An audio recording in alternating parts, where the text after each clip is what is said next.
Sir PM ने बोला कि टीएमसी की सरकार जो है पश्चिम बंगाल की सिक्योरिटी के साथ खेल रही है और साथ ही में देश की सिक्योरिटी के साथ भी खेल रही है। बिल्कुल पीएम साहब ने ठीक कहा है, क्योंकि 17वीं लोकसभा में 2023 में जब बीएसएफ को पावर दी थी, जब अमेंडमेंट बिल आया था, तो सबसे ज्यादा विरोध ममता बनर्जी की पार्टी ने करा, और यानी कि वो घुसपैठ कराना चाहते थे। इसका मतलब, हालांकि उनकी साथी पार्टियों ने, सो-कॉल्ड इंडिया गठबंधन की दूसरियों ने भी करा, और अब जब वो बिल्कुल देश के संविधान से छेड़छाड़ कर रहे हैं, गृह मंत्री को कहते हैं हमारी वजह से खा पी रहे हो या नहीं, तो लेडीज को कहते हैं बेलन और चिमटा उठाओ और एसआईआर वालों पर हमला करो, और चुनाव का टैग करते हैं कि हमला बोल। तो ऐसी स्थिति में तो बिल्कुल सिक्योरिटी लाइन पे खुद भी खेल रहे हैं और सिक्योरिटी के लिए खतरा भी है।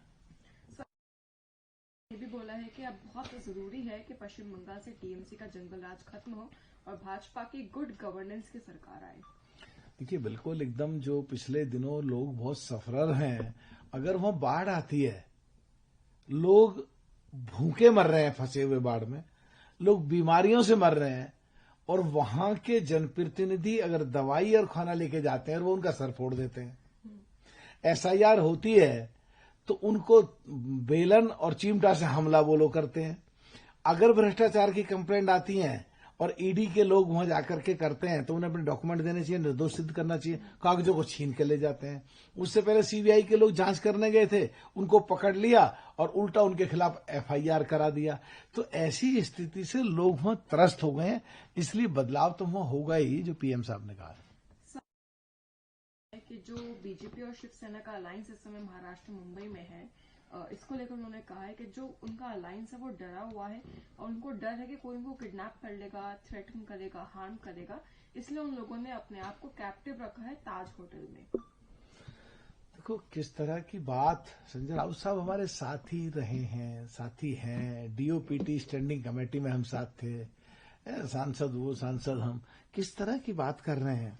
अब तो उनको सीधा बोलना चाहिए, कांग्रेस उनके लिए जहर का काम करी और कांग्रेस के साथ आने की वजह से वो कमजोर हुए, और 30 साल मुंबई पे राज करने के बाद कांग्रेस की वजह से उनका छुटा, और कांग्रेस पूरे देश में जिस भी क्षेत्रीय पार्टी के साथ होती है उसे मार देती है। उसी से संबंधित महाराष्ट्र में शिवसेना को कांग्रेस ने मारा, ये कहना चाहिए। का कहना है कि बीजेपी के अलायंस उन पार्टियों से जो है, जो स्मॉलर पार्टीज हैं, छोटी पार्टी हैं, किसी भी स्टेट की हों, वो वहां पर जीत नहीं सकती। ये बात भाजपा को भी मालूम है। कपिल सिब्बल साहब को अपनी राय, वो बहुत बढ़िया कानूनी विशेषज्ञ हैं, बढ़िया एडवोकेट है, देश स्तर के बढ़िया कानून को जानते हैं। ये राय उनको कांग्रेस को देना चाहिए कि जो सो कॉल्ड इंडिया गठबंधन की सबसे बड़ी पार्टी कांग्रेस और उसकी साथी पार्टियां, वो उन सबको खा जाती हैं।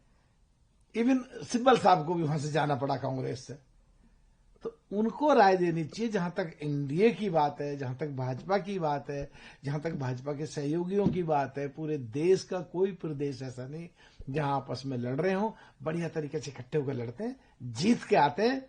और यहां सिब्बल साहब की दलील, जो एक वकील की बढ़िया होती है, वो थोड़ा गलत सिद्ध होती है। सर, आम आदमी पार्टी संजय सिंह समेत 8 लोगों पे एफआईआर हुई है मणिकर्णिका घाट की फेक इमेज को स्प्रेड करने के मामले में।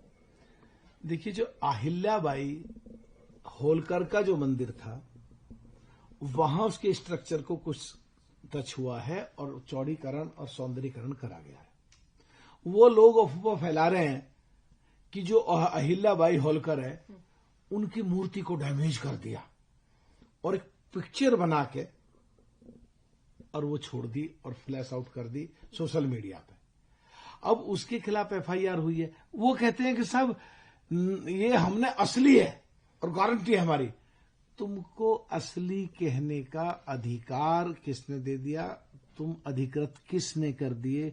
संविधान के अनुसार और हम सांसदों के द्वारा बनाए गए नियम और कानून के अनुसार गवर्नमेंट की अथॉरिटी एफएसएल को डिपार्टमेंट है जो ये सिद्ध करता है कि असली है या नकली है, पिक्चर के साथ छेड़छाड़ करी है या नहीं करी है, एआई की है या जेन्युइन है। वहां से रिपोर्ट आ जाएगी पता लग जाएगा, दूध का दूध और पानी का पानी। अगर वहां से उसमें आ गया कि ये सही है तो तुम्हारी तो फिर FIR क्वेश होनी चाहिए, फिर क्वेश करा लेना। पर जब तक तुम झूठ बोलोगे, धोखा दोगे, लोग गुमराह करोगे, माहौल खराब करोगे देश को, तो तुम्हें कानूनी प्रक्रिया तो अम्बेडकर साहब ने जो संविधान बनाया उसके अनुसार झेलनी पड़ेगी। सर, अरविंद केजरीवाल गुजरात के 3 दिवसीय दौरे पर थे। उनका अहमदाबाद में इवेंट था जो कि बाद में ब्लॉक कर दिया गया। इस चीज को लेकर उन्होंने बोला कि बीजेपी की सरकार ने मेरा अहमदाबाद का इवेंट ब्लॉक करा दिया। शुक्र है केजरीवाल दिल्ली में चुनाव हारने के बाद जो दृश्य से गायब हो गए थे और जो चंडीगढ़ पहुंच के और कई एकड़ के बंगले में यहाँ किसी इस महल को छोड़ के जो जाके रह रहे थे विलासिता में, और कम से कम निकले तो सही, खबर तो आई। चाहे किसी ब्लॉक का आरोप लगाया उन्होंने, चाहे कुछ करा, अब या चाहे आगे मुझे लगता है धरने पे बैठे, बट कम से कम पिक्चर में तो आए। Thank you sir.